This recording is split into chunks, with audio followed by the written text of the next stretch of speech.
Let's talk about EDC or everyday carry. So, clarify ko lang na this is my EDC bag. Hindi siya bag-out bag. Hindi rin siya go bag used for emergencies. This is my everyday carry na when I go out, when I go to the mall, or when I go to my workplace, lagi ko siyang dala. Meron akong nakahiwala yung bag-out bag ko. Meron akong pang-kotse na dala namin pag tuwing magka-camping kami. And then meron din akong go bag na nakastay lang dito sa bahay. So, ngayon, ipapakita ko kung ano yung laman ng EDC bag ko. So, itong EDC bag na to is the updated version. Because fortunately, last Christmas, I was given at least 4 gifts na I think perfect isama sa EDC bag ko. So, originally, ang bag ko is this. So, I got this from Decathlon. Ang gusto ko dito is marami siyang pockets. Pero ang napansin ko, the reason why then in-update ko to is masyado siyang rugged looking. So, talagang pang-outdoor siya. Perfect siya when I use it for every time na nagka-camping kami. But again, kung pupunta ako ng office, hindi ko siya madadala. I would need to change to a different bag. Yun lang yung tingin ko dyan. Next is, for a very short time, ito yung naging EDC bag ko. This is from Uniqlo. I think they call it as a dumpling bag. Tama sila, madami kang malalagay dito. Ang naging challenge ko lang dito is konti yung compartments niya. So, if you want to organize yung mga dala mo items, syempre, you need smaller bags. Kasi ito halos wala tong compartments. And then, now, again, this is my EDC bag. So, we'll go through each of the items and maybe I can kind of explain why naisip ko na maging part sila ng EDC bag ko. So, first, gamit ko tong S carabiner to lock the main zip. So, maganda dito para siyang nagpa-function as an anti-theft feature. Simple lang siya. If someone would try to open the bag, mahirapan sila. So, I'm able to do that with just this carabiner. Next one is meron akong whistle, keychain, whistle. I like this kasi simple lang yung itsura niya. It's not colorful. And of course, they say na if you want to get the attention of someone, you can use the whistle. Or even pag may earthquake, ang sabi nila is instead of you using your voice, mas madali nilang matitrace pag gumamit ka ng whistle. So, that's why I have this. I also have a small light as a keychain. For example, hindi mo dala yung cellphone mo and meron kang gustong ilawan, andito lang siya, madali lang siya. And sobrang mura lang din. I got this from Lazada. So, yan yung nasa labas. Kinontian ko na yung nandito sa part na to kasi syempre pag naglalakad ka parang ang daming tunog. So, yun yung purpose ko. As much as possible, konti lang din talaga yung na nakalagay dito sa labas. Now, sa first pocket, what I have here is a small notebook. So, para pag may meeting ako, or for some reason I need to leave a note, I can use this. I also have some documents here. Pero, yan, usual notes ko yan. Usual notepad ko. You also have a pen. There's a marker.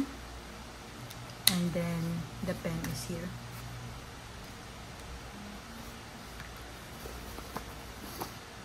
Meron din akong hand gel. Instead of an alcohol. Ito yung nilagay ko kasi mas maliit siya kung ilalagay sa bag. I also have a wired headset. Before this, ang gamit ko is wireless headset. And napapansin ko pag nasa meeting ako, parang mas ang naiisip ko pa kung malolobat na ba yung headphone ko instead of focusing sa meeting. So, kaya in-update ko siya ng ganito kasi of course, hindi mo to kailangang i-charge and it serves its purpose. Ito ba? I also have medicines here. I have Alaxan, Benadryl, I have Tramadol or Imodium. Basta kung anong medicine yung nilagay ko dito. And then I have my inhaler. So there's the inhaler. And meron din siyang ang tawag dito, ointment. Ayan, pag masakit yung ulo mo, pwede mo yung gamitin. Super helpful. Next, I think that's everything yung nasa front pocket. Next naman is yung phone ko, lagi siyang of course nandito sa unang-una. Here's my phone. Ang nilagay ko dito sa likod ay I have an emergency cash and then naglagay din ako ng Band-Aid. Just in case.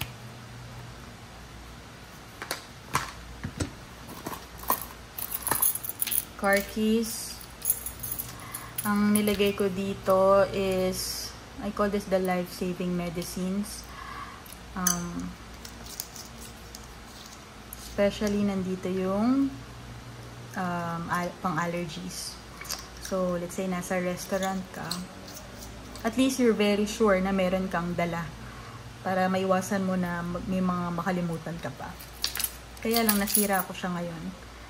So, kakabit ko na lang siya mamaya. I have my power bank for my phone. This is 5,000 milliamp. Na-try ko na to. I can charge my phone twice. I have mints, charger, USB, and then USB Type-C, tissue,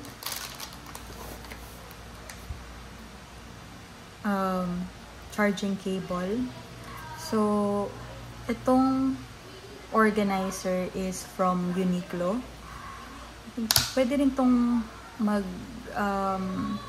super helpful nito kasi pwede mo siyang magamit as a phone stand, I think, kasi never ko pa naman siyang nagamit. Yan. Oh, hindi na siya gumagana sa akin. Anyway, pagpaganyan siya. Pero, at the same time, okay din siyang organizer ng cable para hindi nagkakalat sa bag mo. Meron akong candy.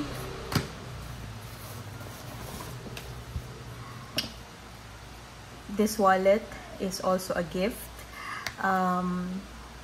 This is the Samsonite Alo Fit side-up wallet. It's RFID protected.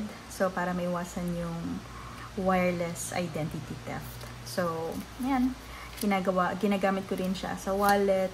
And then, you can access all the cards here. Super useful and sobrang nipis lang niya. Next naman, meron akong pulbos. Pag pinagpapawisan ka, helpful yan. Flashlight from, I'm not sure if it's UCO or UCO. Anyway, flashlight. Here's the high beam, low beam, and then strobe lights. Yan. Tapos, when you open this, so original ko po yan. Pag in-open mo siyang ganyan, same button, meron ka namang lighter. So, this is a plasma lighter. This is rechargeable. Ang hindi ko lang dito nagustuhan, which is hindi ko rin napansin, is yung lumang USB. Hindi ko na alam kung anong tawag dito, but ito yung pang Android.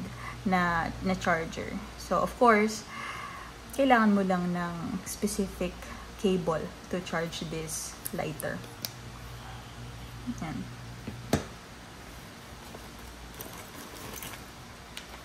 Ito naman yung mga maliliit na mga kasama. So, this one is a cable for this. Clip, kung may kailangan ka lang i-clip na papers, or pag nasa camping kami, ito kasi yung ginagamit kong pang-clip ng nung mga lights. So, very useful. White flower, hand cream, perfume, nail cutter. So we have nail cutter, meron ditong dental floss, and itong maliliit na to, compressed towel. So pag nilagay mo to sa water, ang size nito is yung usual size ng mga wet wipes. So okay din siyang ilagay sa EDC kasi sobrang liit lang. Next one naman, meron ako ditong dalawang klase ng, ano nga palang tawag dito. So yan.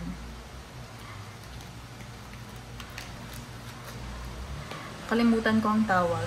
But anyway, very useful to pag meron kang mga itatali, i-arrange na things.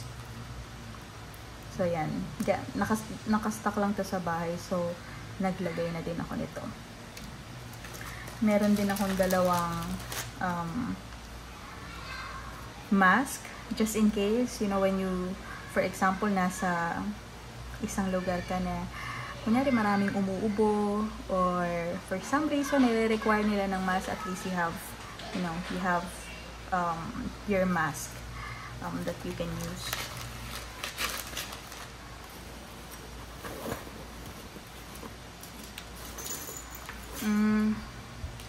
Ito ay, I think mas known to as Gorilla Tape, pero ito ibang tatak to. I think T-Rex, nasan ba yan? Parang, ay, ito siya.